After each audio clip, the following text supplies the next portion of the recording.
Hello, today my presentation is on The Yellow Wallpaper by Charlotte Gilmore Perkins, presentation by Madeline McHugh.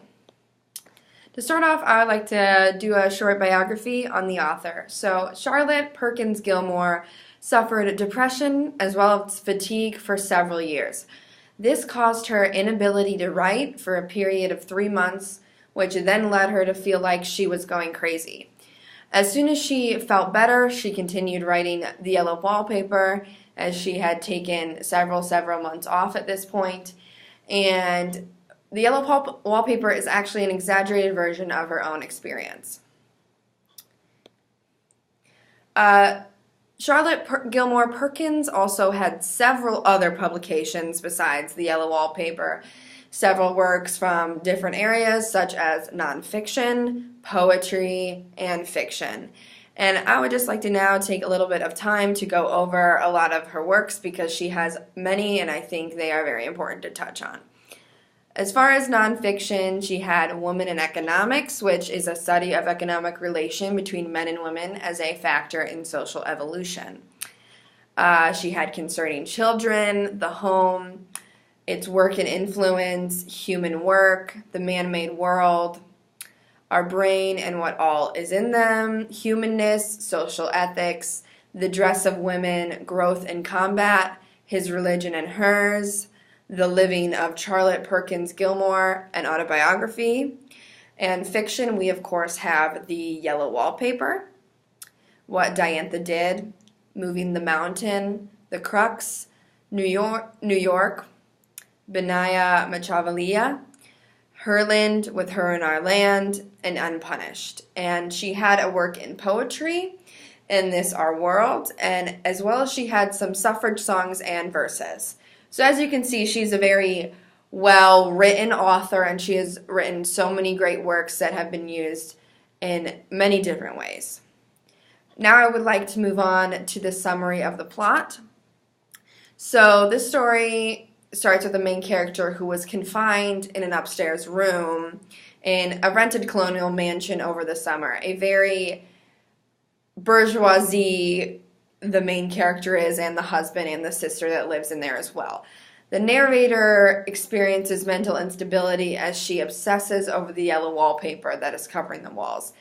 It is very clear as reading the story that if this would be in today's time, that it would be called postpartum depression, but since this was in the 19th century, they did not know of certain illnesses, especially mental illness at that time.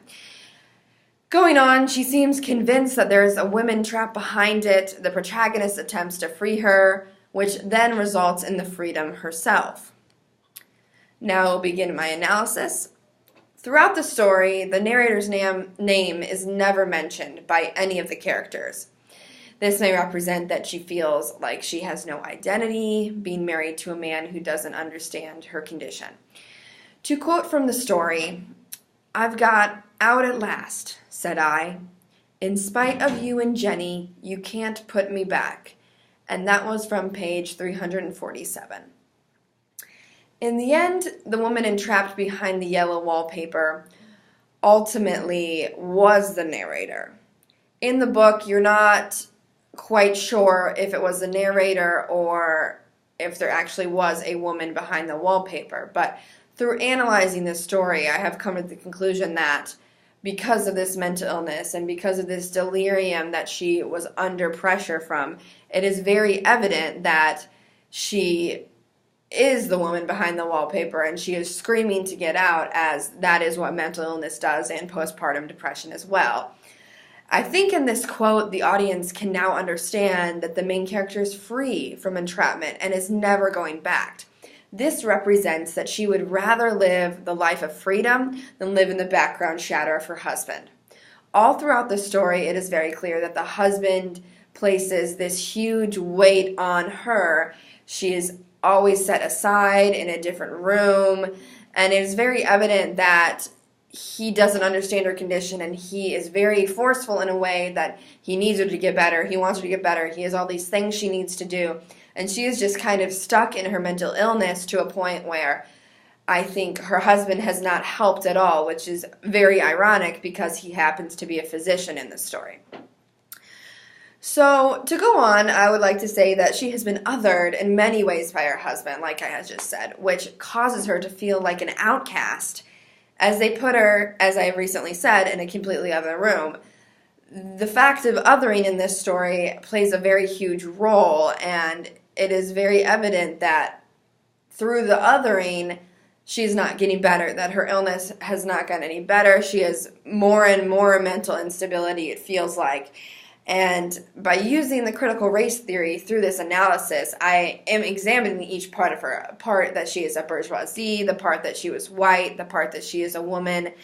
And it's very important to take that into account when you're analyzing this kind of literary work. To go on with the analysis, I would say that overall the central theme that I have drawn from this literary work is that individuals are uniquely affected by the misguided expectation throughout one's lifetime. And I think this isn't just in this story, but it can be presented in all these Indivisible Identities literary works that we could have chosen for this presentation. I also believe that since it was written in the 19th century, which is depicted in a very serious era of male dominance, that plays a huge, huge role in why she is so mentally unable. At this time, women were very restricted in their role in society. It was very limited.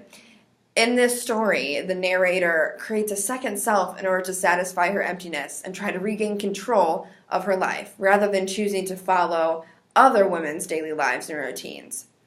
I think it is true that in this story, white privilege is a factor, but as far as she considers the story is not based on her white privilege, but it's more evident that she feels so trapped by her mental illness. It is very clear that, yes, her white privilege plays a role, but it is not as big a role as the mental illness and the misguided part about her husband. As well in this story, her husband did everything and did not normalize her condition, which in today's world we're working and growing to have no stigma toward mental illness. And as a physician, he should have understanding the serious condition, which is very out of character. As well as she has also signaled many times her growing condition and how it worsened. Throughout the reading and my analysis of the yellow wallpaper, it has been very clear to me that the indivisible identities that were present. And I think that is why this story is so interesting and cool to interpret and to analyze as well. Thank you.